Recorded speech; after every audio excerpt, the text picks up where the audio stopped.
Don was raised in Carthage. They didn't have a lot of money.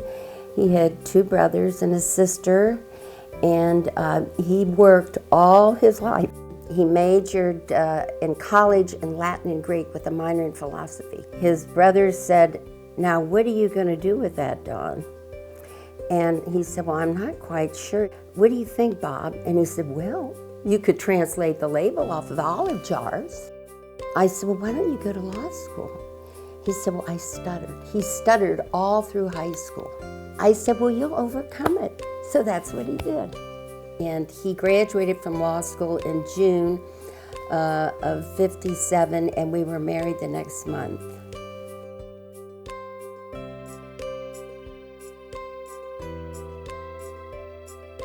The Keating law firm, Keating & Muthing, said they wanted him to come with them, but on one condition.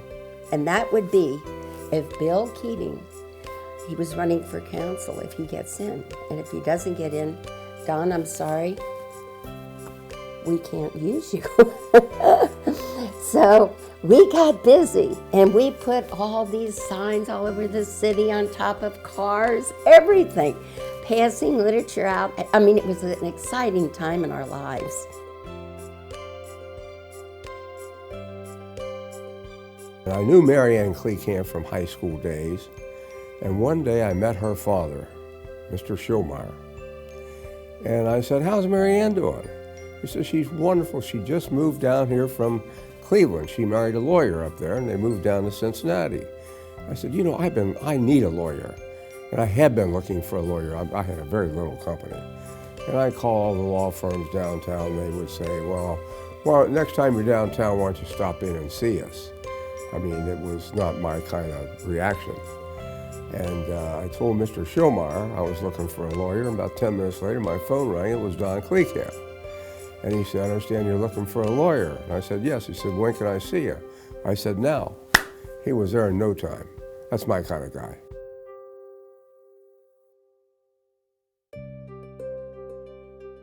He got to where he is through hard work. One thing I will never forget about Don, I was in the same boat, building a business. I didn't have any money, I just had sweat equity. I could call Don Klekamp in his office at 7 o'clock almost any night, and he'd say hello. And that's remarkable. And nobody worked harder than Don Klekamp. He's in a lot of ways the protector of that ethic, that work ethic that we try to maintain. He worried about his clients and just, he wanted to do a good job for them. He was very instrumental and very helpful in helping me get this little company off the ground.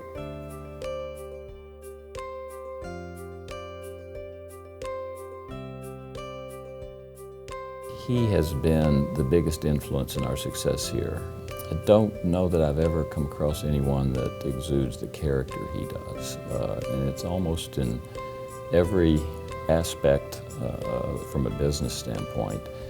When I talk to him about, well, we got this situation or that, it always comes back to what's right, what's fair, and it gives you great confidence that you're making the right decisions when you have that confidence in him.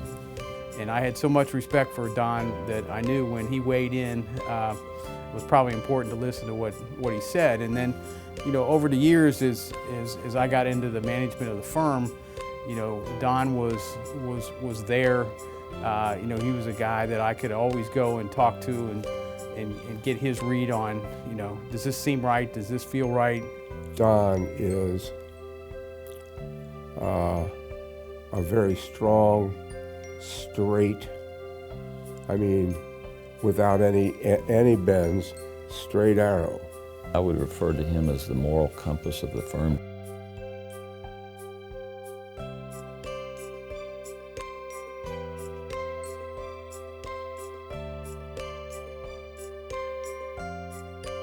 Don really operates out of a very deep sense of spirituality and vocation. He does what he does because he has a sense of being called to do it. When I first met Don, I was introduced to him by Harry Santon, who was a longtime friend. One of the things that Harry said to me is, I think we should talk to Don Klekamp because he is the conscience of his law firm. Over the years, Don has really become a mentor to me as I got into the management of the firm. Don was always there to counsel with and to go to for a gut check on issues or personnel questions or whatever I needed to talk about. And I've been lucky to be his partner for all these years.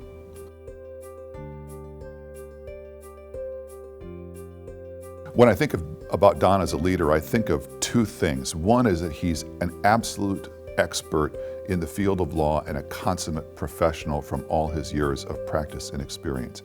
The other thing is his very deep bedrock spirituality. And those two things come together such that each informs the other. He practices the law as a man of deep faith, and then his practice of the law has made him a very successful man, which he's then able to channel back into the causes that are important to him as a man of faith.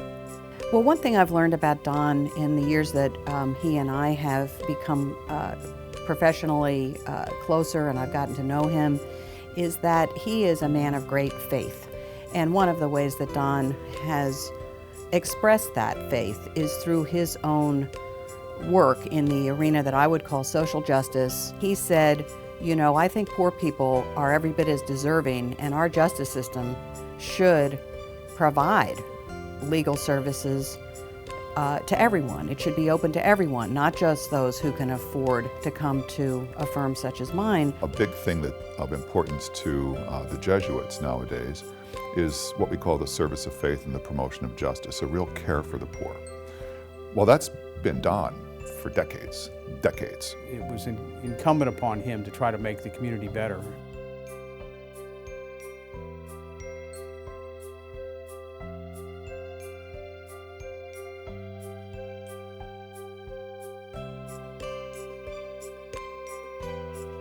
Don was on the board for a number of years, not quite a decade, but nearly so.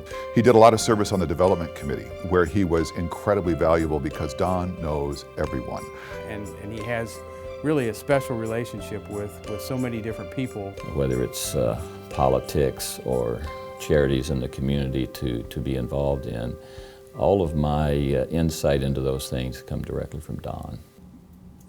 Don Klekamp's leadership in both founding and mentoring, maturing this firm has brought us to where we are today. And it's only fitting that the Cincinnati Eye Institute Foundation is honoring Don's leadership through this recognition tonight.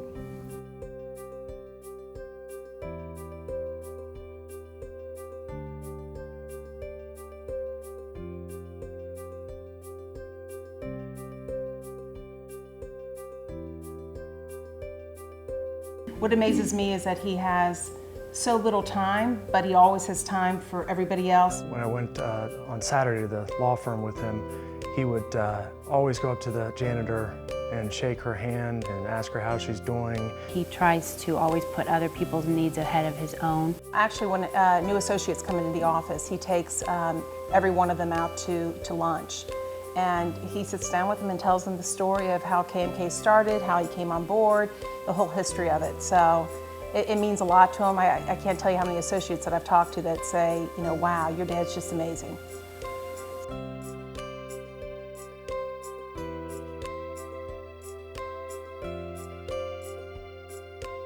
I remember my dad taking us down to the office with him every Saturday. Those are some of my fondest memories. And he'd also let us get some of the Hershey Kisses to take home. So that was a real treat. Well, and he really follows his heart. I think that he's very passionate about certain causes, which is evidenced in the way he committed so much time to the CICE campaign. Really, it boils down to his belief in God. I would describe my dad as a very humble man. He never has forgotten where he's come from, and he is very appreciative of where he is now.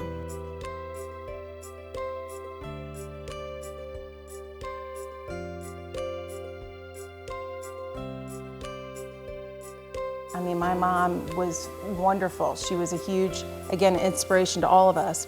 He adores her. I gotta say, I've never seen anything like it. I mean, to this day, every single time you see them walking down the street or, just at the dinner table, they're always holding hands. And I mean, my dad just thinks the world of her, and vice versa. Still opens the car door for her. Yeah. He's my hero. I would say humble. I would say caring. He's been a huge inspiration. He's inspiring. My word would be that he's forgiving. Love you, Dad. I love you, Dad. Yeah, we love you.